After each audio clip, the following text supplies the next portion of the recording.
আসসালামু আলাইকুম। কিছুদিন আগে আপনাকে 2 দিন আগে আমি একটা রিপোর্ট দিয়েছিলাম।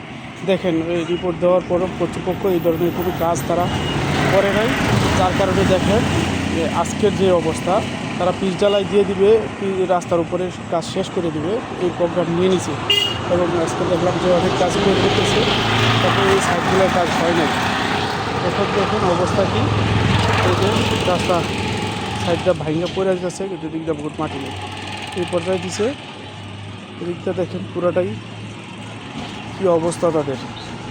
তারা ওই পিচদুনা দিয়ে, আর পিচদুনা যেটা দিচ্ছে সেটা মোবিলের মতো, এটা আসলে অরিজিনালি পিচ না। দেখেন রাস্তার কী অবস্থা। এদিক দিয়ে গাইডওয়ালা দেওয়ার কথা, এদিক দিয়ে গাইডওয়ালার দেওয়ার কথা, কিন্তু গাইডওয়ালের কোনো প্রক্রিয়া। দেখেন রাস্তার এই অবস্থা। আসলে আমি যে জায়গা দেখাইতেছি এটা হলো সামান্য জায়গা, পুরাটা রাস্তাই এরকম আছে, এই অবস্থায় আছে। কোনো কোনো জায়গায় তারা সিমেন্টের বস্তা দিয়ে ট্যাগ দিচ্ছে, কোনো কোনো জায়গায় শুধু বালি দিয়ে আটটায় খালি কাজ একটু একটু করে রাখছে, কিন্তু আসলে পুরো রাস্তাই এই অবস্থা হয়ে রয়েছে।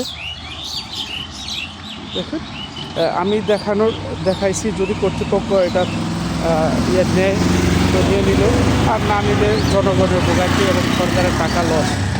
এবং এই সরকারের টাকা মানেই বাংলাদেশের জনগণের টাকা। জনগণের টাকা এইভাবে নষ্ট হতে যাচ্ছে।